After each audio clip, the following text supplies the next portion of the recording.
My name is Akalugo Anthony. I'm the Executive Director of the Periscope. I'm also a sustainability coach. And if you may wish to know, a legislative assistant in Imo State House of Assembly. Thank you very much. All right, you're all welcome once again to the program for today.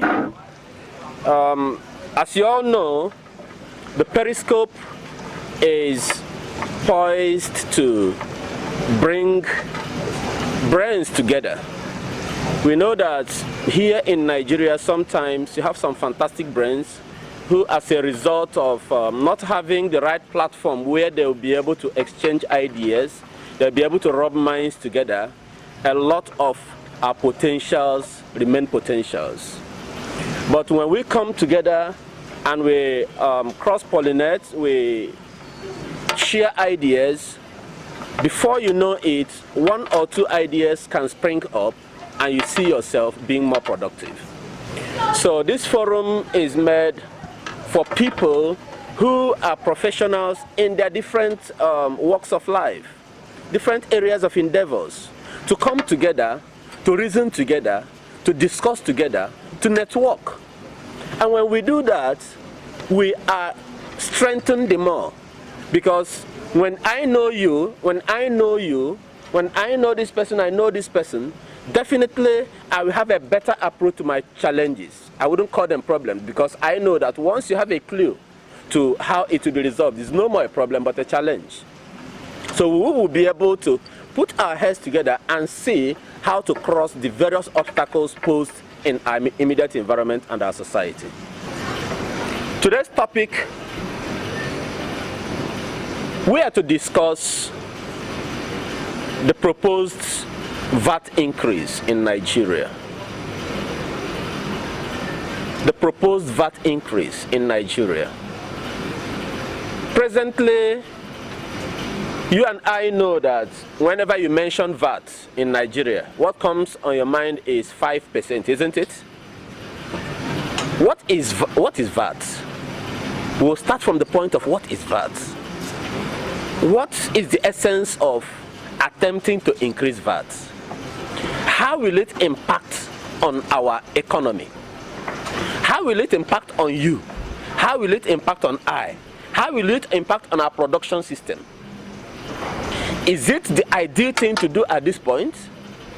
Can we compare the VAT regime in Nigeria with VAT regime in different countries of Africa and of the world?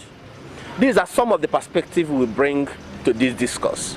So that at the end of the day, remember, we are not here to say the federal government you have done wrong or the federal government you have done right. It's all about being analytical. So that at the end of the day, whether it is Mr. President A or Mr. President B, this is our position and this is what it should rightly be. I guess we are communicating. So, at this juncture, I would rather want us to ask us, what do we understand by VAT?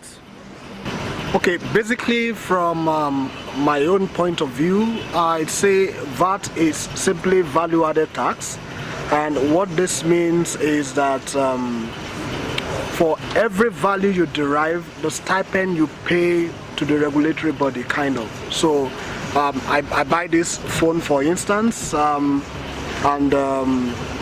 this is going to add a value to me. So the stipend, so to say, the tax that I pay for the value I'm going to derive from this is what value-added tax encompasses, basically. From my point of view, like you said, VAT means value-added tax. It's also a consumer's tax. It's the tax that consumers paid for the goods or services they receive.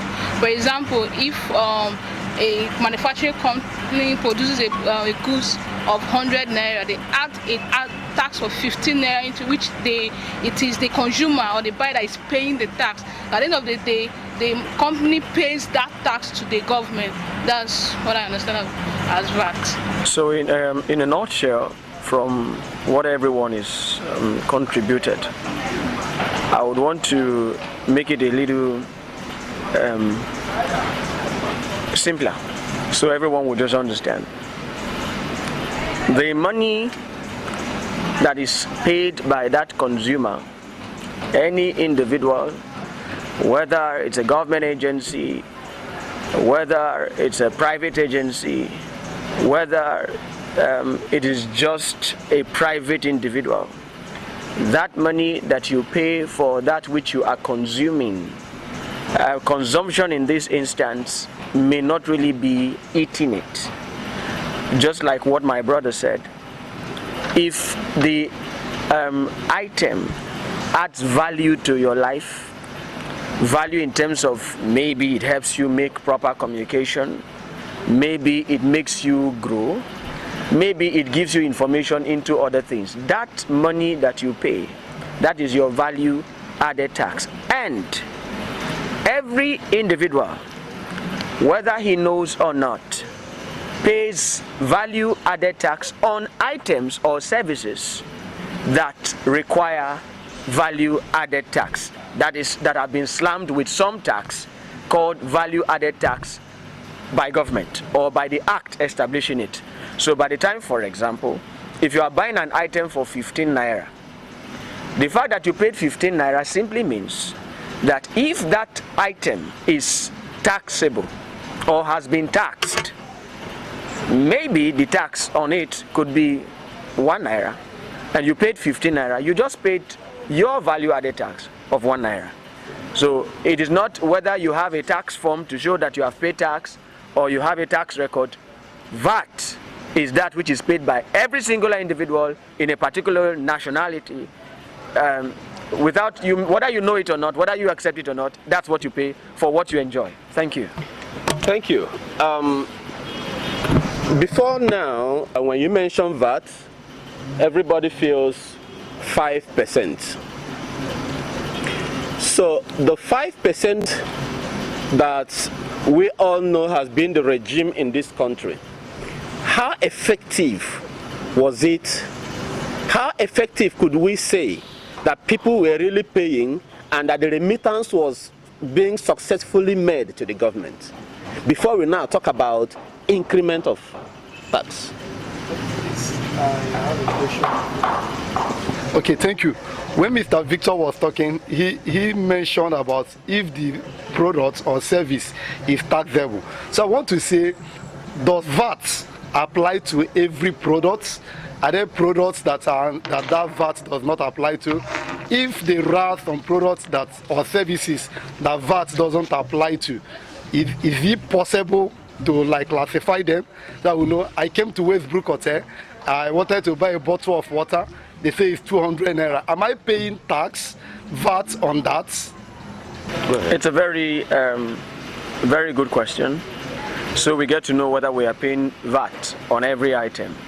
The truth of the matter is, if there is VAT on every item, or if there is VAT on every service, this will not be. It will be difficult to have this number of people on earth, because there are certain things. If we are unable to afford them, or if they become too expensive to the extent that we cannot afford to have them, their absence could make life very, very difficult. Pharmaceutical, medical and pharmaceutical raw materials, medical and pharmaceutical raw materials and products are not taxed. They are not under VAT. Basic food items, when we say basic food items, that excludes those items that you cannot call basic. For example, exactly, they are not basic. You cannot possibly say, oh, go to my kitchen and you are going to find, when you go to my kitchen, you are going to find some nuts, some foreign nuts. They are just part of my basic food items. No. But if you go to your kitchen, you are likely to find salt. Okay, you are likely to find salt. You are likely to find your Maggi, the seasoning now. Okay, now these are basic food items. They are not under the VAT capture. Okay, now baby products. Of course, you cannot have a baby. And because the items for, you need to take care of them, because they are quite expensive. So, and now you cannot afford that. these are also not taxed. Then commercial vehicles are not taxed. The reason is very simple. If you tax commercial vehicles, automatically it trickles to the passenger. The man feels, okay, I am taxed, and so because of that, you have to pay tax. So to regulate the price for fare rates, then they are not taxed, but not for private vehicles. So again, they say commercial vehicles and spare parts for commercial vehicles. So spare parts for commercial vehicles, again, you begin to reason, how will I know whether these spare parts that I am about to get is for a commercial or a private vehicle? Then fertilizers are also not taxed. If you tax that, it means that you are trying to there is something that something negative is being done to the food base chain of that nation, the food chain now of that nation. So these items I just listed that aviation. they are not aviation parts. Yes, diplomatic goods are not under. The important thing here is for us to realize that VAT, strictly value-added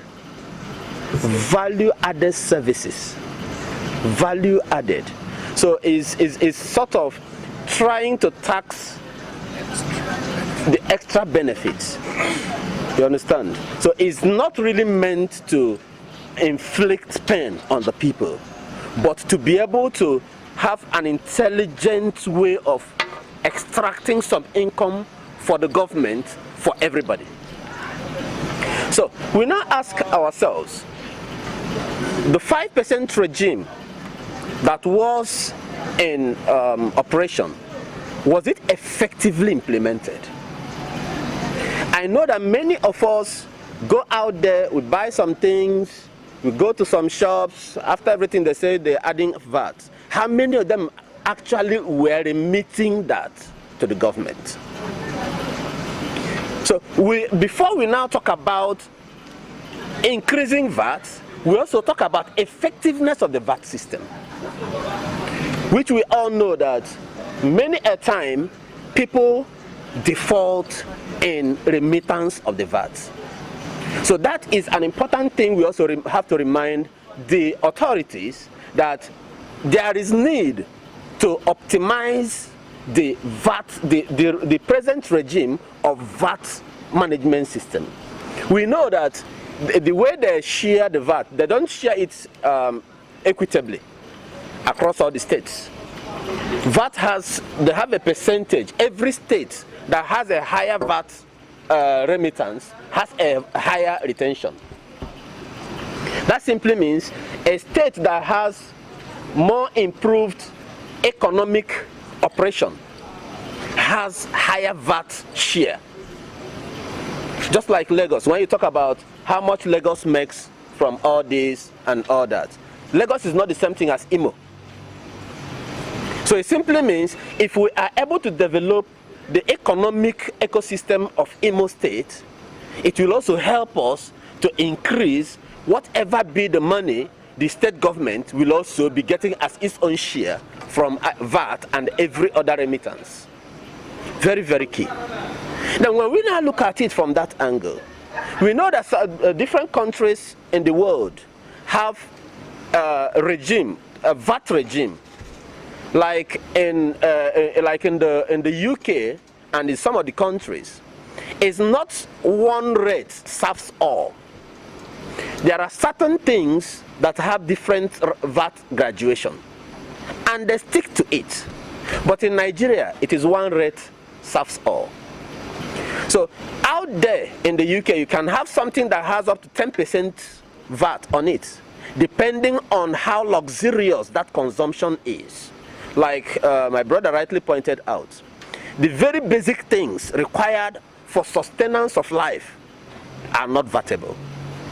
But those things that have additional impetus attached to it are the ones that are VATable. So if we can now understand it from that angle, we now realize that what we need in the country today, is it the right time for us to talk about VAT increase? Is VAT really necessary? Like in Kenya And in some of the countries, like in South Africa has 15% VAT. Kenya has 16% VAT. Nigeria, as at today, is still 5% VAT. But we cannot say that because these other countries have 16% VAT regime, 15% VAT regime, therefore let us now jack up our own. What is the cushioning effect in our economy? So we ask ourselves today, what is